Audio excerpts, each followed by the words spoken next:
Hello and welcome back to another edition of Brandon Cooks. Tonight I'm making some dinner and I'm making a side that's really good that I haven't shown before, so I figured why not take you along for the ride. I have prepared all of my stuff, mise en place, whatever you want to call it, because this is one that works better if you just have everything ready to go rather than trying to scramble to do everything else. That's probably like good advice in general, but I digress. We are making an herb cheese and orzo risotto. It's a different type of risotto. It's one that I found on one of my favorite TV shows that sadly has been canceled, The Kitchen. I used to watch it on Saturday mornings all the time. It was a Jeffrey Zakarian recipe, and he called it goat cheese and herb risotto. I don't like goat cheese, so instead I use this stuff. The Boursin garlic and fine herb cheese. If you like goat cheese, I guess get one of those. Otherwise, this works well for me. So, I'm going to show you all the stuff that we need, and then we're going to hop over to the stove. Been a while since I cooked from there, and we'll go for it. So, we are going to need 2 1/4 cup chicken stock broth, whatever you have, olive oil, a shallot, which I'm just realizing I haven't chopped yet, so I'll get that done before we head over there. 1 small shallot, finely minced, 3 cloves of garlic, finely minced, or in my case, I used a garlic press, 8 ounces or 1 cup of orzo, which is, small rice-shaped pasta, and salt and pepper, 1/2 cup of dry white wine. Today we're using Sauvignon Blanc. I happen to have a box in my fridge, don't judge me. It's the Boda box stuff, so that's why it's in this thing. And yes, I'll be drinking more later. 2 tablespoons of butter cubed, and then 4 ounces of the cheese, which I have like cubed or crumbled here. All that's gonna go in towards the end. And then we're gonna need a teaspoon of sherry vinegar, which I'll show you over there. This says a 1/2 cup of chives. I didn't have chives. Instead, I have green onions that I've finely chopped. This is more than 1/2 cup. I'm not going to use all of this. 1/2 cup of fresh chopped parsley. You can use that.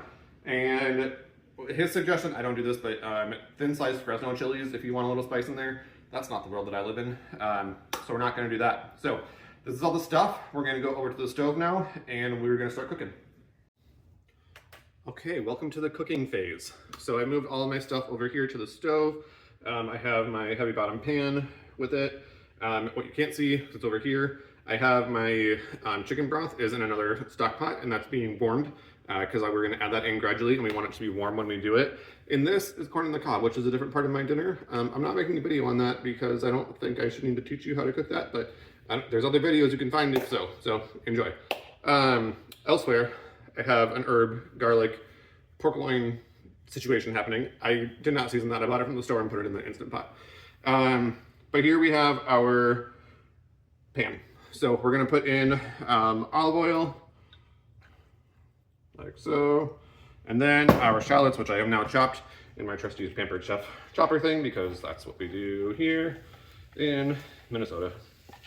I don't actually know if that is a thing. I feel like Pampered Chef can be popular everywhere, but it was definitely a family thing.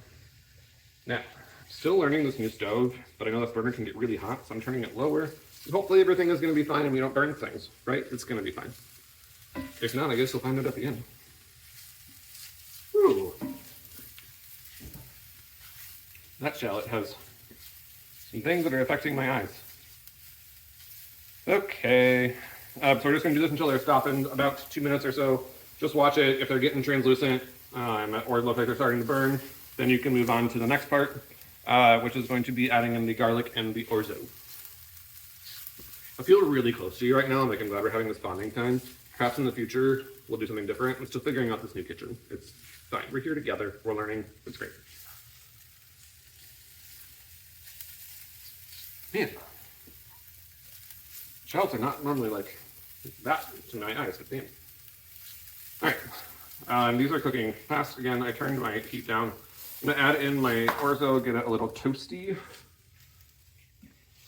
If it looks like you need it, if things just don't look shimmery enough, you can add more oil, which I might do. And then I'm gonna add in my garlic. Again, that was 3 cloves of garlic-ish. I don't know, it's garlic, put more if you want. Yeah, we're gonna put a little bit more of that in here. And then we're gonna just cook this until the pasta is toasted. So about 3 to 4 minutes. You should be able to smell it getting kind of nutty. I think it's pasta, just toast it. But go ahead and get it in there. Keep moving it around so your garlic and your shallots don't burn. But this is going to be the good base for our orzo. Let's come back in a couple minutes so you don't have to just see me stand here and do this. Okay, great. And we're back. All right, we're going to add in our wine. Good sound. We're going to cook this until the wine is absorbed / evaporates, which it says is about 2 minutes, but I don't know. Watch your stuff. Oh, I love that smell.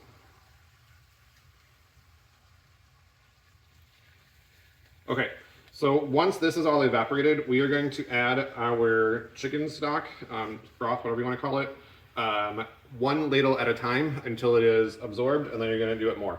This is similar to a different regular risotto recipe using actual rice that I made on my channel. So you can go and check that out. It's just that orzo does not require the same amount of attention. It's okay if you let it sit for a little while longer. It also doesn't take as long. So this should take 10 minutes-ish or so. Orzo can take 20 to 30 depending on what you're making. So I'm not gonna stand here the whole time and let you see that, but we'll come back and show you the results at the end. I almost forgot. Season your food, white people. To, I don't know, your heart's fancy. And salt and pepper. You can use fresh cracked if you want. I'm not that ambitious. This stuff, ground black pepper, is a little bit better than the tin of ground black pepper. I don't know the difference, just use what you like.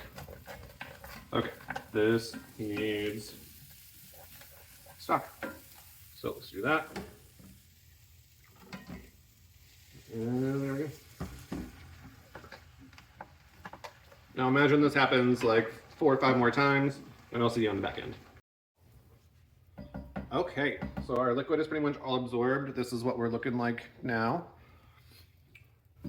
So at this stage, I'm going to turn off my heat, and I'm going to take my butter and pour some cheese. There we go. I'm going to dump this in and just stir it around and let this all melt in. So that'll just take a minute. I'll show you what that's like when it's done.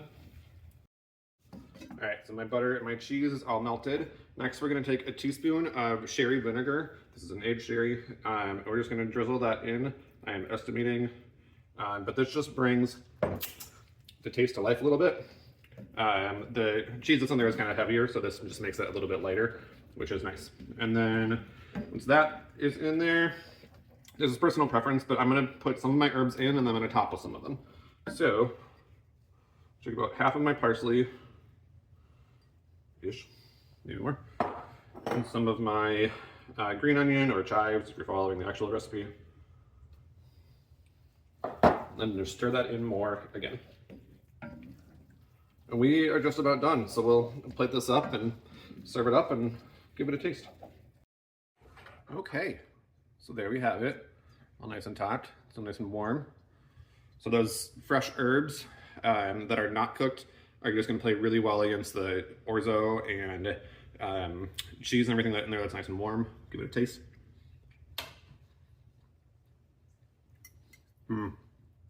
It's so good. It's so nice and creamy, but you get that nice freshness from the parsley and the green onion. It's really, really good. I didn't make a whole bowl of it because, again, I have other things that I'm going to be eating with it. So I'm going to go do that. But make this next time you're looking for something a little more adventurous to go with your dinner. Have a good night.